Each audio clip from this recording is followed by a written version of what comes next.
اس دن کے بعد وہ دانستہ داور حسان کی کال کے منتظر اس سے گفتگو کی خواہش مند رہنے لگی۔ اس کی باتیں خوبصورت لفظوں کا چناؤ اور برجستہ بے ساختہ گرمی، جذبات کی تمانیت کے لیے اقبال و اعتراف اور اظہار اقرار سے مزین دلنشی لہجہ امائلہ کو پوری طرح مسمار کر چکا تھا۔ وہ خود سے بے پرواہ ہوئی، اس کے خوابوں کی نگری میں گم تھی، اور جذبہ محبت کی بے پرواہی بے خودی فریقین محبت کے رخ پر دافشانہ کی صورت میں کیسا نکھار نقش کرتی ہے۔ کوئی امائلہ فرقان کے چمکتے چہرے کو نظر بھر کر دیکھتا تو جانا جائے۔ داور حسان نے اسے اپنی تصویر MMS کی تھی۔ بے ترتیب بکھرے سیاہ بالوں سے ڈھکی پیشانی، بھرے بھرے عنایا لبوں پر سجی پر اسرار تبسم مسکراہٹ، اور کالی گھنی بھوؤں سے آراستہ بولتی آنکھیں، خاصی بے باکی سے امائلہ کی آنکھوں میں جھانکتی اس کا دل دھڑکا گیا۔ لیکن داور حسان کی بے حد اصرار کے باوجود امائلہ اپنی تصویر اسے بھیجنے سے گریز تھی۔ پلیز امائلہ، میں دیکھنا چاہتی ہوں۔ میرے خیالوں میں تراشا تمہارا تصوراتی پیکر تمہاری ظاہری سراپے سے کتنا قریب ہے، وہ بے چارگی سے کہہ رہا تھا۔ امائلہ ہونس انکاری تھی۔ میں نے بھی تو تمہیں اپنی تصویر بھیجی ہے نا، وہ اسے قائل کر رہا تھا۔ آپ کی بات اور ہے، آپ سمجھتے کیوں نہیں ہیں؟ ہر کسی کو اپنی تصویر دینا اچھی بات تو نہیں۔ بہت افسوس ہوا مجھے یہ جان کر کہ میں ابھی تک ہر کسی کی فہرست سے نکل نہیں سکا۔ اس نے ہر کسی پر زور دیا۔ اف، کیسے سمجھاؤں؟ وہ زچ ہوئی۔ تمہیں کیا لگتا ہے میں ہر لڑکی کے دیدار کو یوں ہی مچل اٹھتا ہوں جیسے تمہارے، یا ہر لڑکی سے یوں ہی اصرار کرتا ہوں جیسے تم سے؟ وہ خاصا دل برداشتہ ہو چلا تھا۔ اور آپ کو کیا لگتا ہے ہر کسی سے یوں ہی گفتگو کرتی ہوں میں جیسے آپ سے، یا ہر لڑکی کی تصویر یوں ہی گھنٹوں دیکھتی ہوں جیسے آپ کی؟ وہ داور حسان کی برہما سے گھبرا کر کہتی چلی گئی۔ اچھا؟ داور حسان نے حیرانی سے تصدیق چاہی۔ ہاں تو اور کیا، برجستہ جواب آیا۔ امائلہ روانی میں کسی بات کا اقرار کر گئی ہے۔ اس کا انداز سے داور حسان کے بے ساختہ بے ہنگم کہکے سے ہوا تھا۔ وہ جھجک کر خاموش ہوئی، لبوں پر شرمیلی مسکان تھرکنے لگی اور ابھی کھل کر ہنس رہی تھی۔ امائلہ نے مزید کچھ کہے بغیر فون بند کر دیا۔ فوراً ہی داور حسان کا پیغام موصول ہوا۔ تم کبھی کر بھی لو میری طرح اقرار وفا، تم کبھی کر بھی لو میری طرح اقرار وفا، پیار کرتے ہو تو پھر پیار چھپاتے کیوں ہو؟ شرمندگی مسکان کے ساتھ پیغام پڑھتے ہوئے اس کے رخسار دہک اٹھے تھے۔ ضروری نہیں ہے داور حسان نے تمہیں اپنی ہی تصویر بھیجی ہو۔ تم بالکل ٹھیک کیا اسے اپنی تصویر MMS نہیں کی۔ کسی کا کیا بھروسہ، لڑکیوں کو یوں بھی محتاط رہنا چاہیے۔ باقی رہی اس کی کالج کے باہر آ کر محض تمہیں دیکھنے کی بات، تو اس میں کیا حرج ہے؟ اتروبہ بلوچ، امائلہ کی کالج فیلو اور دوست اس کی ساری روایت کو سننے کے بعد سنجیدگی سے کہہ رہی تھی۔ کالج کے باہر کھڑے بہت سے لوگوں میں سے ایک وہ بھی آنکھیں سینک لے تو کیا برا ہے؟ آخر میں وہ شرارتی ہوئی۔ امائلہ نے چھپ کر کے اسے ایک تھپ رسید کی اور اٹھ کھڑی ہوئی۔ ٹھہرو، پہلے کچھ کھا پی لیتے ہیں۔ اتروبہ نے اسے لائبریری کی سند بھرتے دیکھ کر بازو رکھنا چاہا۔ میرا کچھ کھانے کا موڈ نہیں ہے، اس نے آگے بڑھتے ہوئے کہا۔ ہاں بھائی، اب بھوک کس کو لگتی ہے؟ اب تو بس شربت دیدار ہو یا ہی مطلوب ہے۔ اتروبہ بے صاف اسے چھیڑ رہی تھی۔ امائلہ نے ہاتھ میں تھاما رجسٹر اور بیگ وہیں گراؤنڈ میں گھاس پر ڈھیر کیا اور اتروبہ کی درکت بنانے اس کے پیچھے بھاگی، اور اتروبہ ہنستے ہوئے دوڑی تھی۔ دونوں خاصی دیر تک اس بچکانہ کھیل سے لطف اندوز ہونے کے بعد اب گھاس پہ بیٹھے لمبی لمبی سانسیں لے رہی تھی۔ اس کی قطعی انکار کے بعد دوار نے عمائلہ کو دیکھنے کے لیے کالج کے باہر آنے کی تجویز رکھی تھی، اور عمائلہ کو نہ چاہتے ہوئے بھی رضامندی ہونا پڑا تھا کہ بہرحال کارزار عشق میں مطلوب کو طالب کا بھی تھوڑا بہت شرم رکھنا چاہیے۔ وہ گھبراتے ہوئی تھی، چھٹی ہوئی خاصی دیر گزر چکی تھی، اس کے لیے رشک نہ ہونے کے برابر تھا۔ سیاہ چادر پیشانی پر درست کرتی وہ نظریں جھکائے گیٹ سے باہر نکلی۔ آئین سامنے وہ حسان اپنی سرہانہ شخصیت سمیت قیمتی کار سے ٹیک لگائے کھڑا تھا۔ عمائلہ نے ذرا نگاہ اٹھائی اور اس کے نگاہوں کی تاب نہ لاتے ہوئے فوراً ہی جھکا لی۔ وہ بلیک جینس اور ٹی شرٹ میں ہلکی ہلکی بڑھی ہوئی شیب اور خمارے آلودہ آنکھوں میں ذہانت کی چمک لیے بہت جذب نظر معلوم ہو رہا تھا۔ عمائلہ اس کی اونچتی نگاہ میں اتنے ہی جائزہ لے پائی، البتہ پرشوق نگاہوں کے تمازت سے سرخ ہوئے رخسار عمائلہ کو احساس دلا رہے تھے کہ وہ بڑی فرصت سے اسے دیکھ رہا ہے۔ عمائلہ مزید ٹھہرے بنا دائیں سمت چل پڑی۔ دوار حسان کی حالت میں کوئی فرق نہ آیا۔ وہ ہوش گمسم کھڑا اسے پیکر و حسن کو تک رہا تھا۔ گندمی رنگت پر اترتی شرم و حیا کی لالی کا نظارہ دلنشیں تھا۔ وہ کانپتی گھنی پلکوں کی جھالر اور سندر پیشانی سے پھوٹتی نمی کو محویت سے دیکھتا بے خود ہوا جا رہا تھا۔ عمائلہ چلتے چلتے کالج سے کچھ دور کھڑے رکشے کے قریب پہنچ چکی تھی۔ رکشے والے سے تھوڑی سی گفتگو کے بعد اب وہ رکشے میں سوار ہونے لگی تھی، لیکن اس سے پہلے عمائلہ نے لمحے بھر ٹھہر کر حسان کے بت بنے وجود پر گہری نظر ڈالی تھی۔ مسکراہٹ لبوں کے کنارے پر سرسرائی اور گم ہو گئی۔ لمحے بھر کی بے خودی تمام ہوئی اور عمائلہ رکشے میں سوار ہو کر چلی گئی۔ دراز قد کثراتی وجود رکھنے والا دوار حسان عمائلہ جیسے دھان پان سی لڑکی کا اسیر ہو جانے پر دم بخود رہ گیا۔ وہ جا چکی تھی، لیکن اس کا سیاہ چادر کے ہالے میں چھپا معصوم نوخیزہ چہرہ اور حسان کی نگاہوں میں بس گیا تھا۔ تمام راستے وہ دوار حسان کی شخصیت کے صحن میں کھوئی رہی اور وہ اپنی آواز سے مختلف نہیں تھا۔ چھا جانے والا مردانہ وجاہت کا حامل دوار حسان عمائلہ کے حواسوں پہ اس بری طرح سوار ہوا کہ وہ ارد گرد سے بھی بیگانہ ہو چلا تھا۔ عمائلہ نے یوں بھی کوئی بہت شوق شنق فطرت کی مالک نہیں تھی۔ اب تو وہ دوار دھیمی باتیں کرتی یا کبھی چپ چاپ بیٹھی سپنے بنتی رہتی۔ دوار حسان سے باتیں کرتی تو مسکان ہونٹوں پر گویا نقش ہو جاتی، اور گھر میں بھائی بہن تو تھے نہیں جو اس کی بدلتی کیفیت کو بھانپتے۔ اسماعیل فرقان کو غم روزگار سے فرصت نہیں تھی۔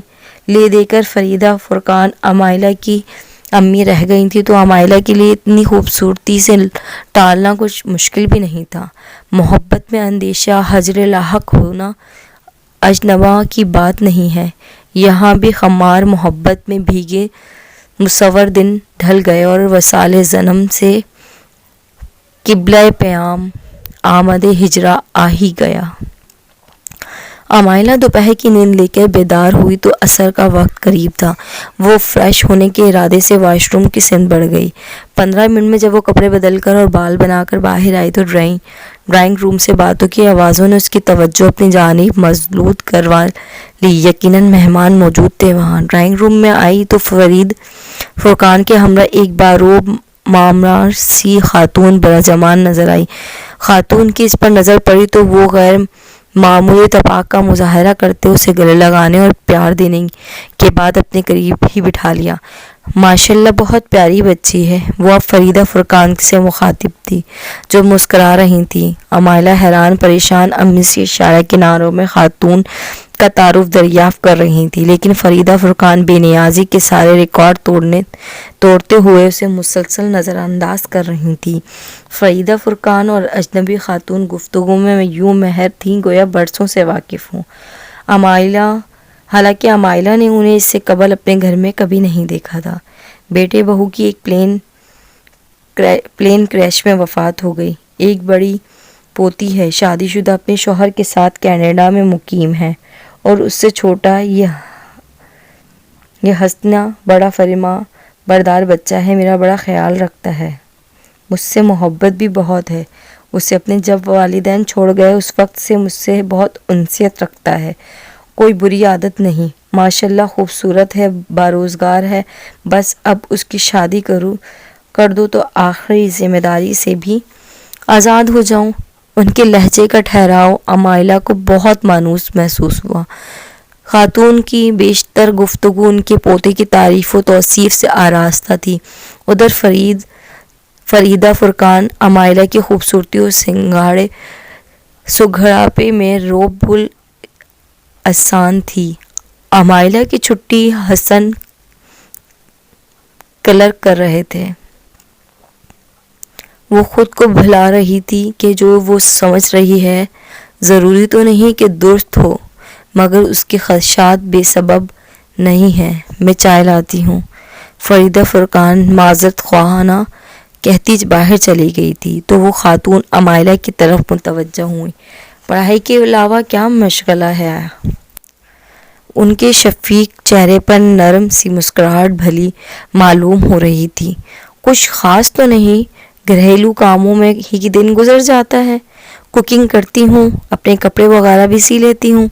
پھر بھی وقت مل جائے تو مطالعہ کا شوق ہے، سو فراغت میں مطالعہ کرتی ہوں. خود اعتمادی سے کہتی امائلہ انہیں معصوم سی لگی. کیا بھلا سا نام ہے تمہارا؟ دیکھو تو ذہن سے ہی نہیں نکل گیا. وہ ذہن پر زور دینے لگی. امائلہ بول اٹھی. ہاں امائلہ، بڑا پیارا نام ہے تمہارا.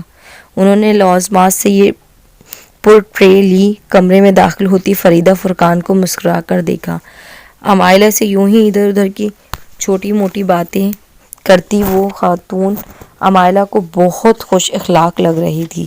تقریباً آدھے پون گھنٹے بعد جب وہ خاتون رخصت ہونے لگی تو امائلہ کو گلے سے لگا کر ڈھیروں دعاؤں سے نوازتی فریدہ فرقان سے مخاطب ہوئی. آپ لوگ اب ہمارے گھر اسی ہفتے رونق بخشیں. یوں بھی میرے سونے گھر کو امائلہ جیسی پیاری لڑکی کی اشد ضرورت ہے.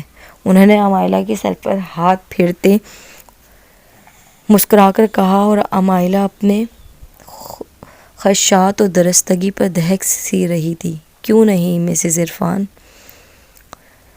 امائلہ کے والد سے مشورہ کر لوں تو فون پر آمد کے دن اور وقت دونوں سے مطلع کر دوں گی. فریدہ فرقان خوش مزاجی سے کہتی انہیں دروازے تک رخصت کرنے چلی گئیں. مسز رخشندہ ابراہیم جو امائلہ کے پڑوس میں رہائش پذیر تھے، ان کے توسط سے امائلہ کا رشتہ آیا تھا. مسز عابد ملک نے رخشندہ سے امائلہ کی بابت سنا تھا، سو اب امائلہ کو اپنی بہو بنانے پر مصر تھیں اور بضد اصرار رخشندہ کے ساتھ امائلہ کے گھر آئی تھی. رخشندہ دونوں کو ملوا کر لوٹ گئی اور مسز عابد ملک من پسند لڑکی مل جانے پر فریدہ فرقان کو نہایت گرم جوشی سے اپنے گھر آنے کی دعوت دی گئی تھی. لڑکا بینکر ہے، ماں باپ نہیں ہے، 2 ہی بہن بھائی ہیں. بہن شادی شدہ ہے، کینیڈا میں رہتی ہے، یہ اپنی دادی کے ساتھ رہتا ہے. دیکھ لینے میں کیا حرج ہے. امائلہ ماشاءاللہ سمجھدار ہے، شادی کے قابل ہے، 6 مہینوں میں گریجویشن سے فارغ ہو جائے گی. لڑکیوں کے رشتے مناسب وقت میں ہی اچھے ملتے ہیں. اسماعیل فرقان سے مخاطب فریدہ فرقان انہیں قائل کرنے کی کوشش کر رہی تھی. اسماعیل صاحب ابھی امائلہ کی شادی کرنے کے حق میں نہیں تھے. ان کے خیال میں امائلہ کی ابھی عمر ہی کیا تھی. فریدہ فرقان آخر کو بیٹی کی ماں تھی نا، اچھی طرح واقف تھیں کہ اچھے رشتوں کا آج کل کس قدر کال پڑا ہے، بہترین رشتہ کیسے ہاتھ سے جانے دیتی. بالآخر اسماعیل فرقان حسنہ ملک کے گھر جانے پر رضامند ہو ہی گئے. ادھر اپنے والدین کے مابین ہونے والی گفتگو نے امائلہ کو مزید فکر مند کر دیا. بےتابی سے دوار حسان کی کال کے منتظر امائلہ اپنے کمرے میں مضطرب سی گول گول چکر کاٹ رہی تھی. اس نے گھڑی پر نظر کی رات کے 10 بجنے میں 10 منٹ باقی تھے. روز 10 بجے ہی دوار حسان کی کال آتی تھی اور آج وقت کاٹے نہیں کٹ رہا تھا. اس نے اپنی کتابوں میں سے ایک کتاب اٹھائی اور بیڈ پر نیم دراز مطالعے کی کوشش کرنے لگی. کچھ ہی دیر میں اکتا کر کتاب سراہانے پٹک دی. بے قراری سے کھڑی ہوئی تھی. اسی دم موبائل کی مدھم سی دھن بکھرنے لگی. اس نے لپک کر فون اٹھایا۔ السلام علیکم، عمائلہ نے ریسیو کرتے ہی سلام کیا۔ وعلیکم السلام، جیتے رہو خوش رہو۔ شوق سے آواز عمائلہ کی سماعتوں میں امر کی مانند اتر گئی۔ خاموش کیوں ہو، کچھ اور بھی کہہ دو۔ وہ عمائلہ کے خاموش ہو جانے پر گویا ہوا۔ کیا کہہ دوں؟ عمائلہ نے غائب دماغی سے سوال کیا۔ وہی جو تم نے اب تک نہیں کہا۔ اس کا لہجہ سرگوشی میں ڈھلا۔ میں نے اب تک کیا نہیں کہا؟ وہ الجھ گئی۔ یہی کہ تم مجھ سے محبت ہے۔ گمبر آواز عمائلہ کے رخسار دہکا گئے۔ دوار، میرے گھر والے میری شادی کر رہے ہیں، وہ یک بے کہہ اٹھی۔ دوسری جانب چھائی خاموشی سے عمائلہ کو تشویش ہونے لگی۔ دوار، عمائلہ نے اسے پکارا تھا۔ تم انکار کر دو عمائلہ، وہ قطعیت سے بولا۔ کس بنا پر؟ عمائلہ کا لہجہ کس قدر تمسخرانہ تھا۔ محبت سے بڑی بھی کوئی وجہ چاہیے تمہیں؟ وہ جھلایا تھا۔ گویا آپ چاہتے ہیں کہ میں اپنے والدین کے سامنے یہ داستان محبت بیان کروں؟ دوار لاجواب ہوا۔ پھر جھلملائی ہوئی آواز ابھری۔ پھر یہ